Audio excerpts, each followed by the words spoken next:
Wow, this is awesome, man. This is Asian Vision 2000, right, Stephen? He dubbed these glasses. So anyway, I want to give you to my wife, Ginny Abuyuan. She is the best thing that happened. Well, this is the third best thing that happened to me. Okay, the first best thing was when I was baptized into God's family. The second one was receiving my Lord and Savior Jesus Christ, my own personal Lord and Savior, through the body, blood, soul, divinity of the Holy Eucharist. And the third thing was when I married this woman right here, who is the mother of my 5 children, whom I love and adore, who keeps the family home together. And man, I just love all that she does for me.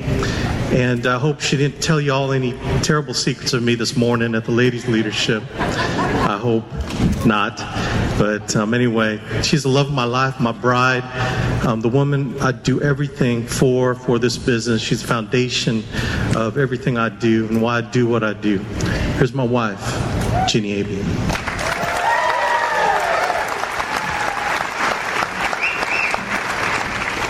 Hi, everybody. Our topic is Dream Big. And the best thing that I could think of to share with you was a couple things about a recent trip that we got to go on. You've heard about it a couple times already today. But we had the privilege of going to Omaha, Nebraska to the Olympic swim trials, courtesy of Mutual of Omaha.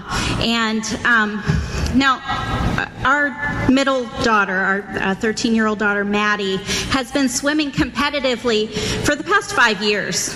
And she's come a long way. At first, she would literally belly flop off of the blocks when she would start her swim. It was a painful thing to watch.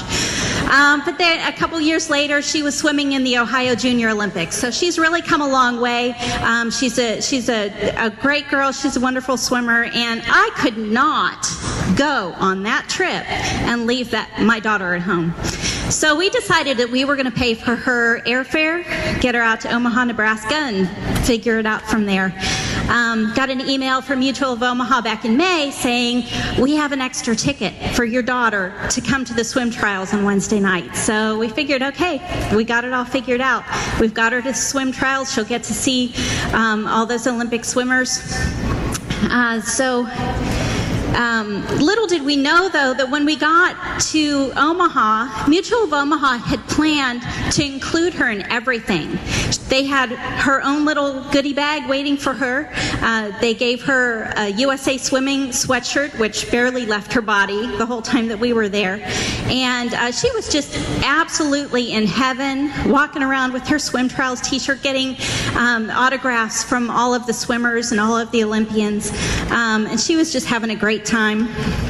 And I know that she was secretly hoping that she was going to see Michael Phelps or Ryan Lochte walking through the lobby of our hotel. But, you know, that didn't happen. We didn't see those guys walking through the lobby. We got to have dinner at Mutual of Omaha with some former Olympians.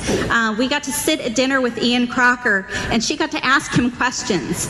And we sat at the swim trials in the VIP seating, sat with Aaron Pearsall, and I saw my daughter watching her idols swimming, and I could see in her eyes, she was clarifying her dream.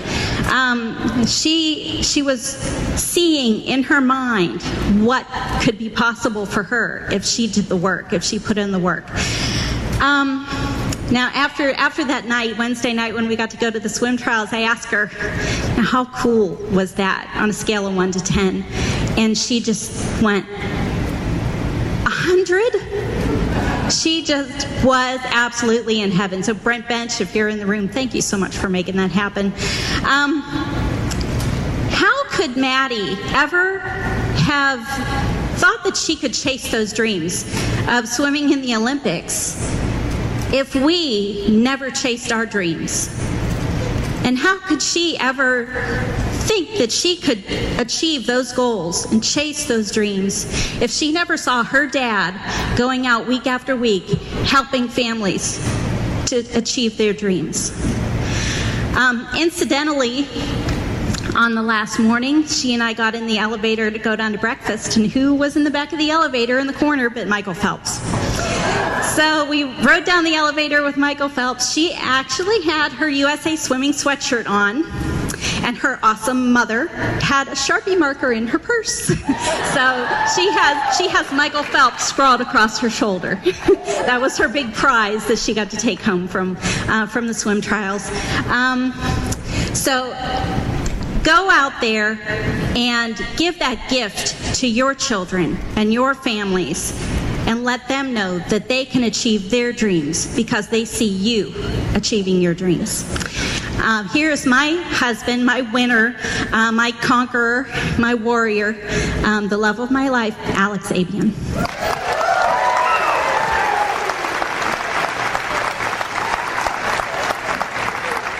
Wow, that was awesome I got the text right away. Guess who we're in the elevator with? It's like, oh geez, I wonder who. Probably some tall, athletic-looking. I tell you, talk about self-image problems. You go walking in a hotel full of these lanky, beautiful swimmers that have these bodies of Greek gods, and here I am, like looking like this. I'm going, man. But my self-image is good because I have Asian Vision 2000. Anyway, see, because my dream, I'm a product of a man's dream. His name's Andy Albright. His dream was to get freedom for his friends. See, he gave me that red pill that broke me out of the job slavery matrix. And forever I will be grateful to Andy and Jane for letting me have that dream and for giving me an opportunity to chase that dream. And your dream is no less important to you as the dream that another man made this dream possible, and that was Martin Luther King Jr. See, because he got rid of segregation, he fought for civil rights. And although you may not identify it if you're not African American, you have experienced oppression, the slavery of a job, the slavery of people who tell you you couldn't do this, people who told you you weren't good enough to have that dream. People that told you that why should you do it if they can't do it? Why should you have a dream as big as an Andy and Jane Albright? See, you have been suffering that oppression, and that oppression is in your own head. Because it's not what people say about you, it's what you believe about you. See, because let's get up on that scooter and let's go back to 1963, August 26th, and imagine yourself as a young black man, young black woman, old black man, old black woman, coming to Washington, D.C. to hope to find something that you can believe in, that tomorrow will be better. You came to Washington, D.C. for your key to tomorrow, that maybe your children can live in a world of equality. And we come into the mall and you hear these words. I'm not unmindful that some of you have come here out of great trials and tribulations. Some of you have come fresh from narrow jail cells. Some of you have come from areas where your quest for freedom left you battered by the storms of persecution and staggered by the winds of police brutality. You have been the veterans of creative suffering. Continue to work with the faith that unearned suffering is redemptive. Go back to Mississippi. Go back to Alabama. Go back to South Carolina. Go back to Georgia. Go back to Louisiana. Go back to the slums and ghettos of our northern cities, knowing that somehow the situation can and will be changed. Let us not wallow in the valley of despair. I say to you today, my friends, so even though we face the difficulties of today and tomorrow, I still have a dream. It is a dream deeply rooted in the American dream.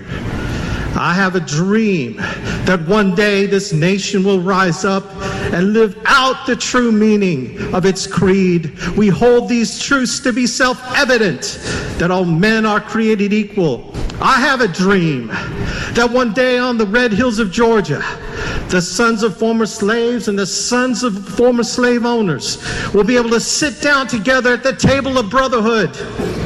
I have a dream that one day even the state of Mississippi, a state sweltering with the heat of injustice, sweltering with the heat of oppression, will be transformed into an oasis of freedom and justice. I have a dream that my 4 little children will one day live in a nation where they will not be judged by the color of their skin, but by the content of their character. I have a dream today. I have a dream that one day, down in Alabama, with its vicious racists, with its governor having his lips dripping with words of interposition and nullification, one day right here in Alabama, little black boys and black girls will be able to join hands with little white boys and white girls as sisters and brothers. I have a dream today. I have a dream that one day every valley shall be exalted, every hill and mountain shall be made low. The rough places will be made plain, and the crooked places will be made straight. And the glory of the Lord shall be revealed, and all flesh shall see it together. This is our hope. This is the faith I go back to the South with. With this faith, we will be able to hew out of the mountain of despair a stone of hope. With this faith, we'll be able to transform the jaggling discords of a nation into a beautiful symphony of brotherhood. With this faith, we'll be able to work together, to pray together, to struggle together, to go to jail together, to stand up for freedom together, knowing that we will be free one day. This will be the day when all God's children will be able to sing with a new meaning, my country, 'tis of thee. Sweet land of liberty, of thee I sing. Land where my fathers died, land of the pilgrims cried. From every mountainside let freedom ring. And if America is to be a great nation, this must become true. So let freedom ring from the prodigious hilltops of New Hampshire. Let freedom ring from the mighty mountains of New York. Let freedom ring from the heightening Alleghenies of Pennsylvania. Let freedom ring from the snow-capped Rockies of Colorado. Let freedom ring from the curvaceous slopes of California. But not only that. Let freedom ring from the Stone Mountain of Georgia. Let freedom ring from Lookout Mountain of Tennessee. Let freedom ring from every hill and molehill of Mississippi. From every mountainside, let freedom ring. And when this happens, when we allow freedom to ring, and when we let it ring from every village and every hamlet, from every state and every city, we will be able to speed up that day when all God's children, black men and white men, Jews and Gentiles, Protestants and Catholics, will be able to join hands and sing the words of that old Negro spiritual, free at last, free at last. Thank God Almighty, we are free at last. Thank you.